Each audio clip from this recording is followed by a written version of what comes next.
বাংলার ইতিহাসে এমন কিছু মহান ব্যক্তি রয়েছেন যাদের কর্ম, চিন্তা ও আদর্শ আজও জাতির পথ প্রদর্শক।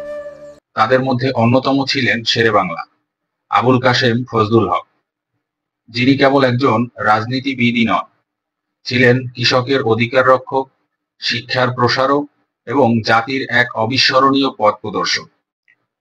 তার রাজনৈতিক দর্শন, মানবিক দৃষ্টিভঙ্গি ও জনগণের প্রতি গভীর মমত্ববোধ তাকে সর্বস্তরের মানুষের নেতা হিসাবে প্রতিষ্ঠিত করেছে।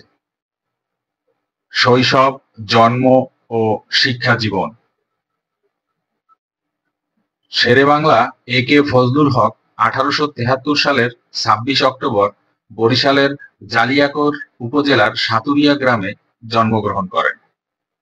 তার পিতা কাজী ওয়াজেদ আলী ছিলেন একজন সরকারি কর্মচারী এবং শিক্ষানুরাগী ব্যক্তি। শৈশব থেকেই ফজলুল হক মেধাবী ও অধ্যবসায়ী ছিলেন।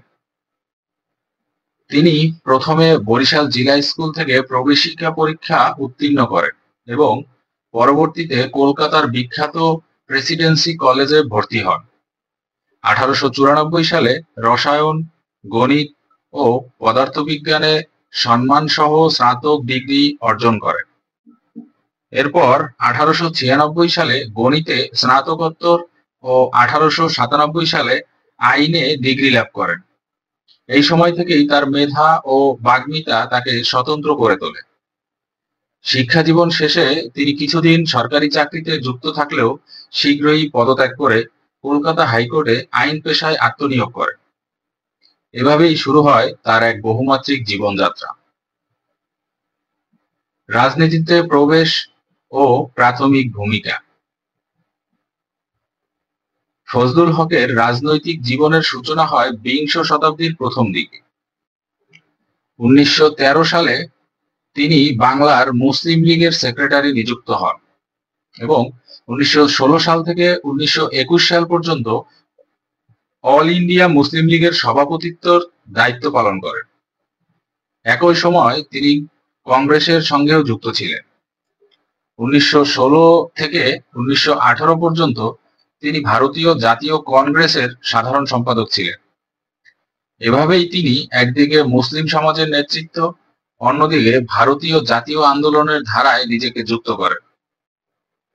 তার রাজনৈতিক দর্শন ছিল সম্প্রীতি ও সমঝোতার রাজনীতি, যেখানে মুসলিম ও হিন্দু উভয়ের স্বার্থ রক্ষা করা ছিল তার মূল লক্ষ্য।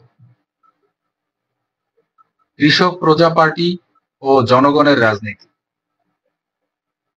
1929 সালে ফজলুল হক গঠন করেন কৃষক প্রজা পার্টি।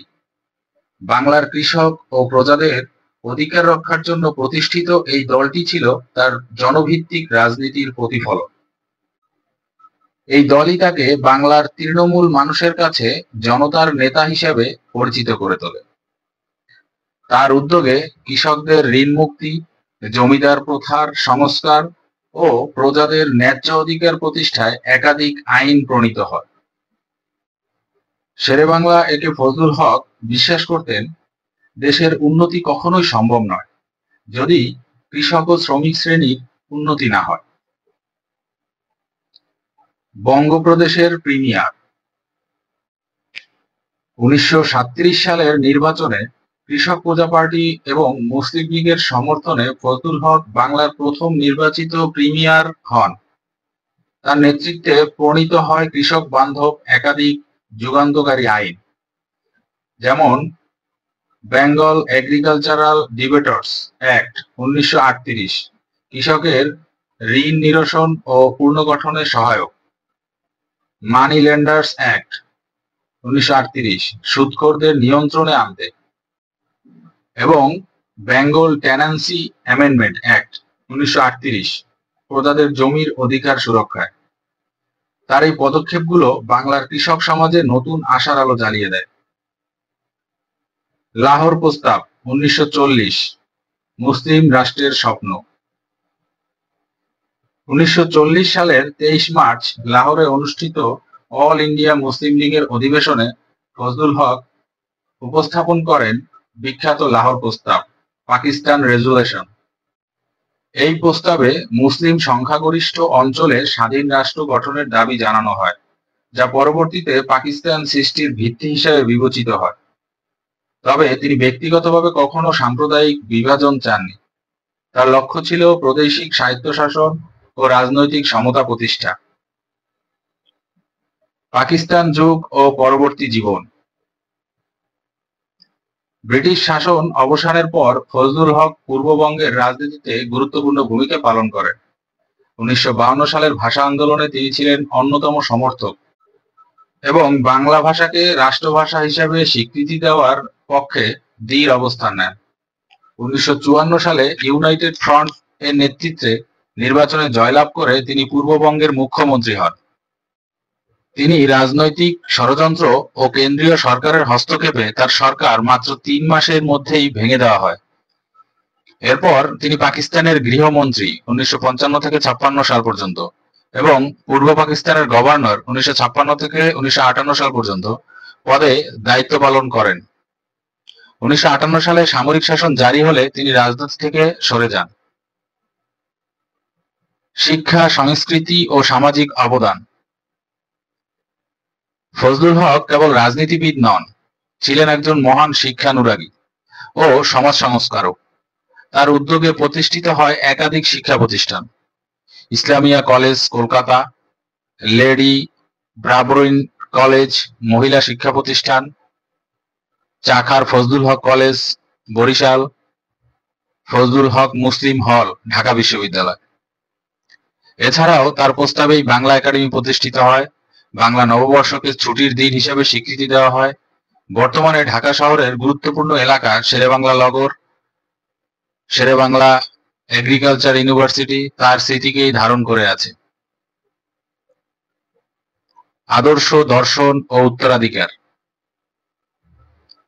শেরেবাংলা ফজলুল হকের জীবনের মূল দর্শন ছিল জনগণের কল্যাণই রাজনীতির মূল উদ্দেশ্য। তিনি সাম্প্রদায়িকতা ও ব্যক্তি স্বার্থকে ঘৃণা করতেন এবং চিরকাল গণমানুষের অধিকার প্রতিষ্ঠাতায় কাজ করেছেন। তিনি 1962 সালের 17 এপ্রিল মৃত্যুবরণ করেন। আজও তার নাম বাংলার ইতিহাসে স্বর্ণাক্ষরে লেখা রয়েছে। শেরেবাংলা একে ফজলুল হক ছিলেন এক অনন্য ব্যক্তিত্ব, একজন অসাম্প্রদায়িক রাজনৈতিক দূরদর্শী নেতা ও জনতার প্রকৃত সেবক। বাংলার কৃষক সমাজের মুক্তি, শিক্ষার বিস্তার এবং সাধারণ মানুষের শিক্ষার অধিকার প্রতিষ্ঠায় তার অবদান তুলনাহীন। তার জীবন থেকে শেখার বিষয় হলো সত্য, ন্যায় ও মানব কল্যাণের পথে চললে তবেই একজন রাজনীতিক সত্যিকারের জননেতা হয়ে ওঠে। আজকের তরুণ প্রজন্ম যদি শেরেবাংলার আদর্শে অনুপ্রাণিত হয়, তবে বাংলাদেশ গড়ে উঠবে তার স্বপ্নের মতো, একটি শিক্ষিত, ন্যায়ভিত্তিক ও মানবিক সমাজ হিসাবে।